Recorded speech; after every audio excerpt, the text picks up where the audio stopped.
Guys, my name is Bryson Yu.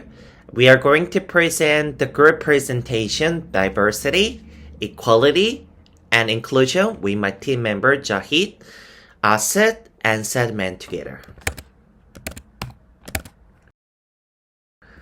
Diversity and inclusion plays as important as organization try to create more equal and inclusive workplace for all employees.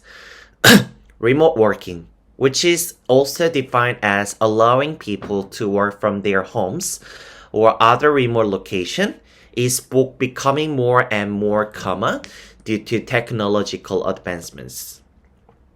It benefits both organizations and employee because it's enhanced flexibility and potential cost saving.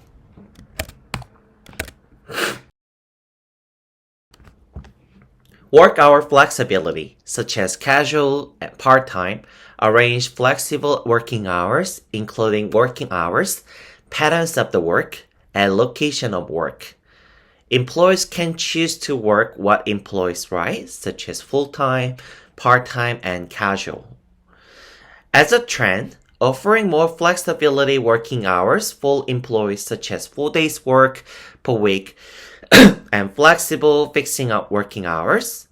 Flexibility working arrangement can be requested in the writing and explanation what changes in working hours.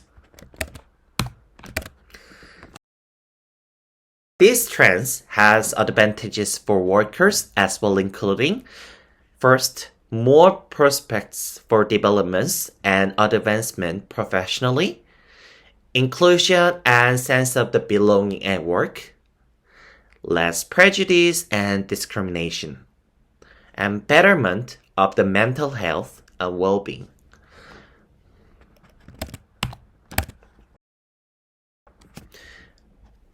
Both from the standpoint employees, there may be potential obstacle and the changes this implements, including among ours, concern of the job stability or employment loss, opposition to novel techniques or technologies, lack of the knowledge or comprehension of the change, workload and productivity worries.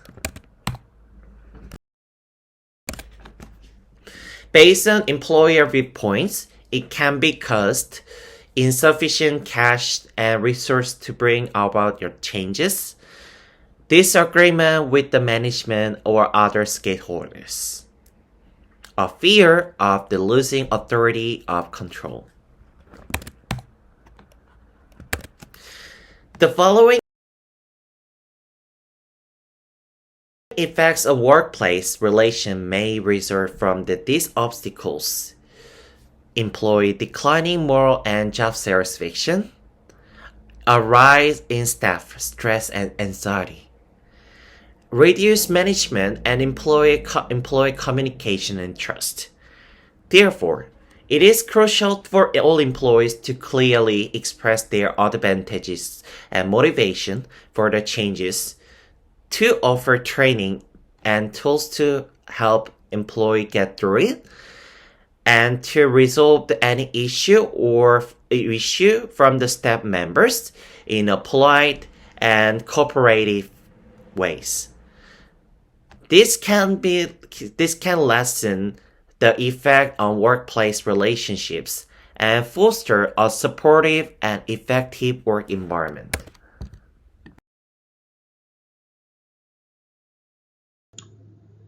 Hi, my name is Sadman Islam Patan and my student number is A00079946, and today we're going to talk about the DEI and DEI in a workplace. By DEI I mean the diversity, equity and inclusion, and today I'm going to talk at first about how an HR can take initiative for the DEI in the workplace.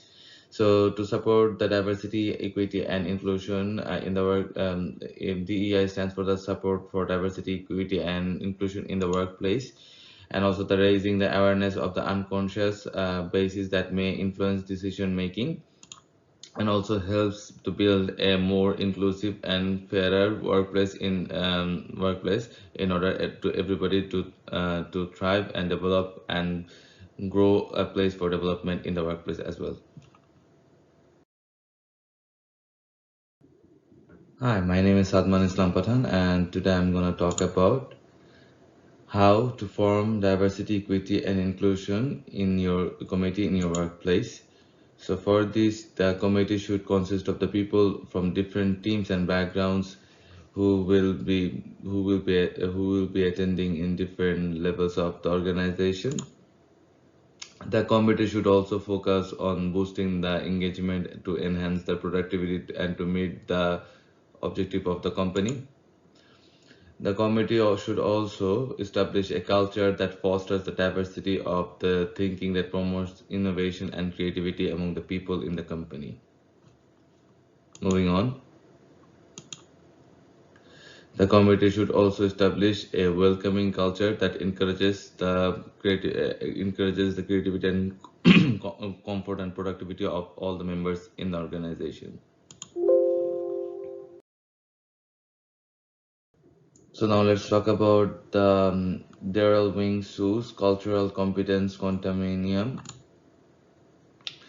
So this is actually a continuum that helps the professional HR professional understand the various stages of the cultural competence and how they will be helping the others to be culturally competent with each other. And also this actually helps the DEI initiative, cultural competence going through also awareing people about others cultures, knowledge and skills and actions in the organization.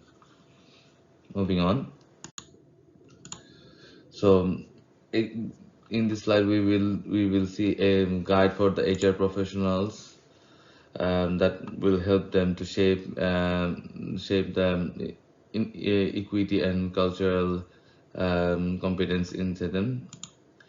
So first, let's talk about cultural destructiveness. So cultural destructiveness is something that happens when somebody is actually dominating somebody else's culture inside the inside the organization.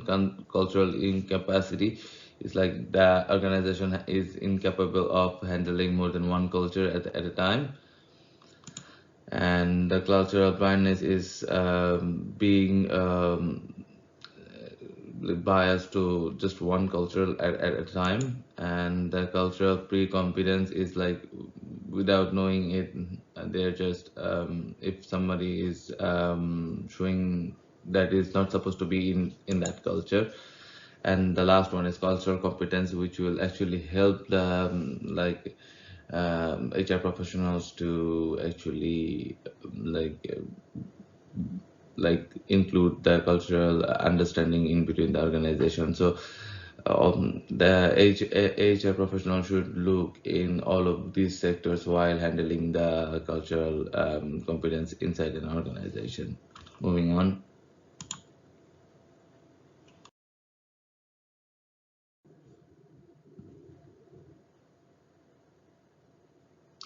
So in this slide, we will be talking about the diversity and inclusion maturity model. So the useful tool that is used for analyzing and strengthening the diversity and inclusion program is using the six maturation phases from unaware to innovative. The second one is to evaluate the diversity and inclusion maturity and the places that can be developed inside an organization. The third one is I have to turn off my camera in order to you guys to see it. So consideration and element and diversity in the workflows and inclusive culture that actually helps the organization to actually understand the diversity inside the workforce and makes everybody inclusive in the in the work area.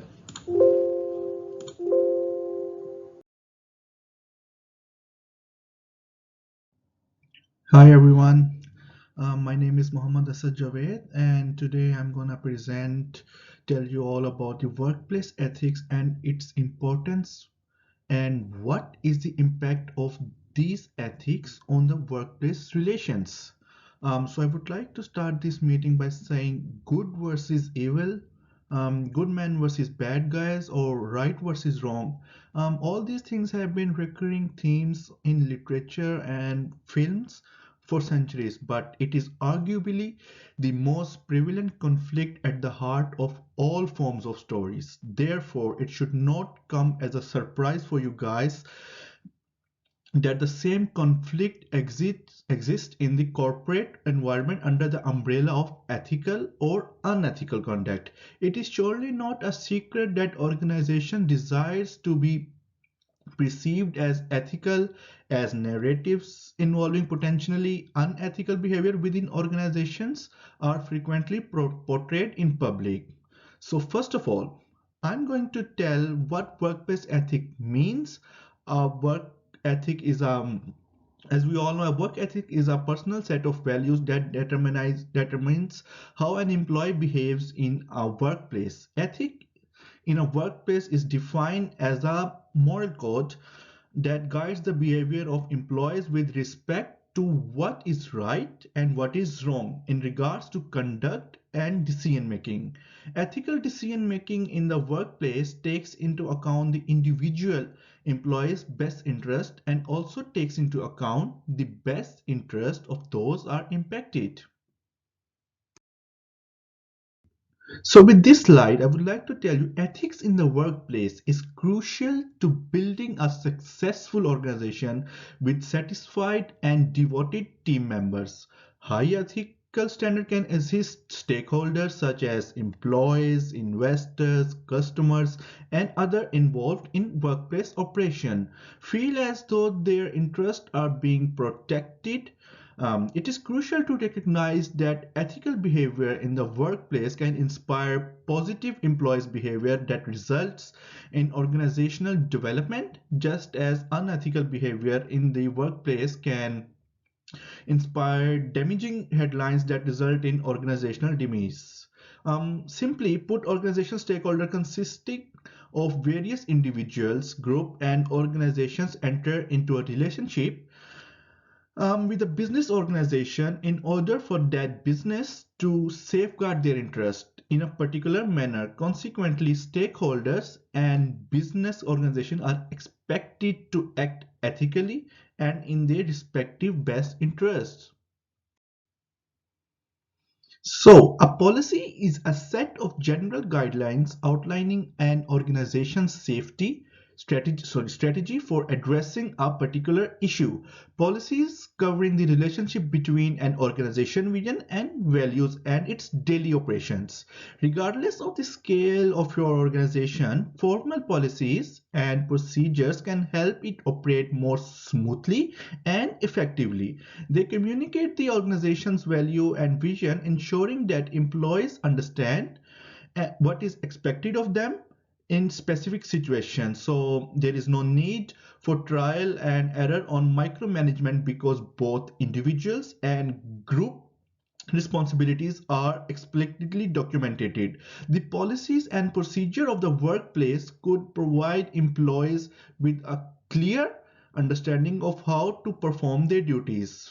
Furthermore, for formal policies and procedures reduce HR related tensions and save time. In the absence of written policies, time and efforts are wasted attempting to concur on a course of action with precise guidelines already in place.